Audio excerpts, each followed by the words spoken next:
दोस्तों, आइए आज मैं आपको बताती हूँ आम से बहुत सारे फल लेने का तरीका। कैसे आप अपने आम का रख-रखाव कर सकें, कैसे देखभाल कर सकें और आप खूब सारे बौर आपके आम में आएँ।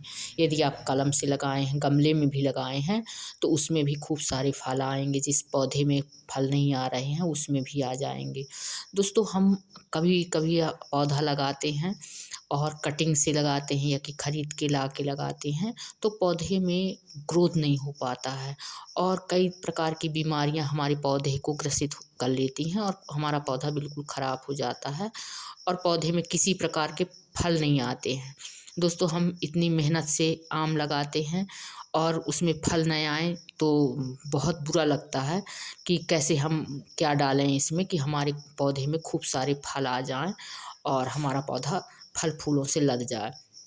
दोस्तों, बौर भी जब आते हैं ना, वो उसमें भी ऐसे कीट लग जाते हैं कि हमारा बौर भी खराब हो जाता है और हमारे पौधे में इस तरह से फल नहीं लगते। ये देखिए, छोटी सी कलम मैंने लगाई थी।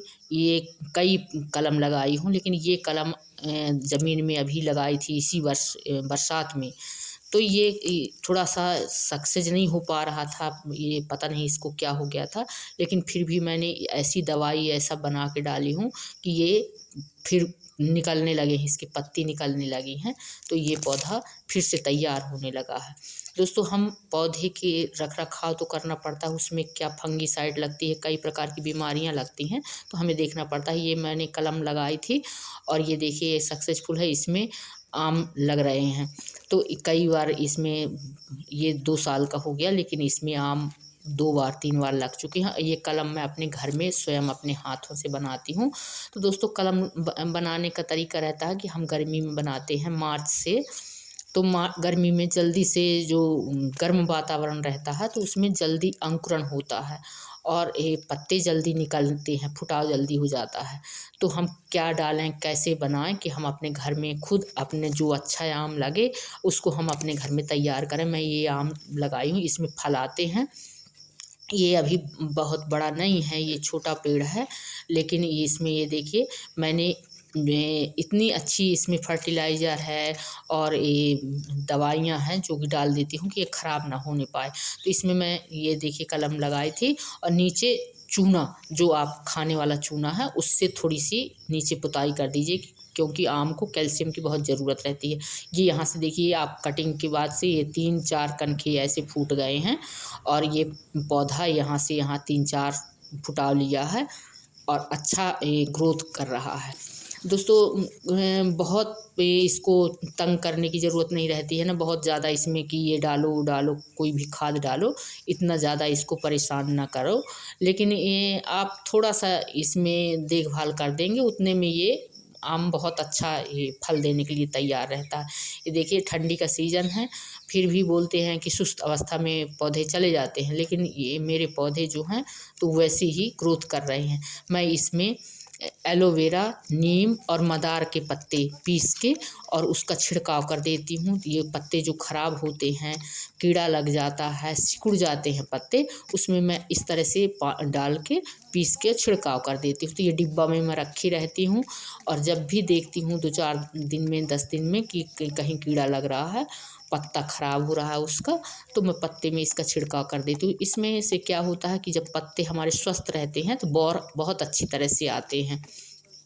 तो मैं ये कोई बड़ी चीज़ नहीं है, आप सभी जानते हैं, नीम, मदार की पत्ती और एलोवेरा, तो ये तीनों चीज़ मिक्सी में पीस के और छान के और मैं इसमें डाल ली हूँ। ये देखिए, इस तरह से ये पत्ते कभी-कभी ये खा लेते हैं और सिकुड़े-सिकुड़े से पत्ते रहते हैं, बिल्कुल मतलब उनमें अजीब टाइप का उनका वो हो जाता है कि ज़्यादा स्वस्थ नहीं दिखाई देते और सिकुड़ टाइप के जाते हैं। तो ये किसी प्रकार का रोग जो होता है, वो रोग लग जाता है। तो उसमें हम इसका छिड़काव करें, ये क्योंकि मदार बहुत जहरीला होता है और नीम भी हमेशा फर्टिलाइज़र उसका बहुत ही स्वास्थ्य के लिए पौधों के लिए बहुत ही गुणकारी है, कीड़े नहीं लगते। ये देखिए किस तरह से ये इसमें बस ये तैयार है बौर आने के लिए। ये नई-नई पत्तियाँ इसमें निकल रही हैं, नए-नए फुटाव हो रहे हैं और बिल्कुल वो स्वस्थ है। तो आप यदि कभी भी कोई भी बीमारी लगती है और ऐसे ऐसे पौधे में गुच्छे टाइप की भी बीमारी लग जाती है और पत्ते भी इसके सिकुड़े सिकुड़े से हो जाते हैं। देखिए कितने स्वस्थ पत्ते हैं। इसमें मैं कुछ भी नहीं करती हूँ। नीम, मदार के पत्ते और नीम के पत्ते और एलोवेरा की पत्ती, तो इस तीनों को मिला के मैं पीस देती हूँ। पीस के एक बॉटल में भर के रख लेती हूँ और 2 दिन 4 दिन के लिए ये हो जाता है। और पत्ती में छिड़काव करती रहती हूँ। ये देखिए इतनी बड़ी-बड़ी पत्तियाँ, इतनी स्वस्थ पत्तियाँ हैं इसकी और इतनी बड़ी-बड़ी पत्तियाँ हैं। तो पौधा स्वस्थ रहेगा यदि, तो जितना स्वस्थ रहेगा उतना ही फल ज़्यादा आएँगे और हमारे पौधे में फल लगेंगे। तो नई-नई पत्तियाँ फूटेंगी, नए-नए पत्ते आएँगे, तो पौधा वो पुरानी पत्तियाँ जो रहेंगी उसमें तो लगेगा ही, लेकिन आगे ग्रोथ भी करेगा और बड़ा भी होगा पौधा। तो ये 2 साल से ज़्यादा का हो गया है। ये देखिए इस तरह से ऐसे लग गया था। ये झुंझ टाइप का हो जाता है यदि आप देख-रेख नहीं करोगे या यदि नहीं डालोगे, तो ऐसे ये बिल्कुल एकदम गुच्छा टाइप का निकलता है इससे, तो उसमें फिर बौर नहीं आते हैं और फल नहीं लगते हैं। तो हमारा पौधा बेकार हो जाता है। तो ये ऐसे गुच्छे देखिए आप कितने सारे गुच्छे टाइप के हैं इसमें। तो उसमें गुच्छे को मैंने निकाल दिया है, क्योंकि यदि ये लगा रहेगा उसमें तो कई पौधे के पूरे पौधे में ऐसी बीमारियां हो जाएंगी कि गुच्छा टाइप का लगा रहेगा। दोस्तों यदि वीडियो अच्छा लगे तो लाइक करें, सब्सक्राइब करें दोस्तों। Thank you.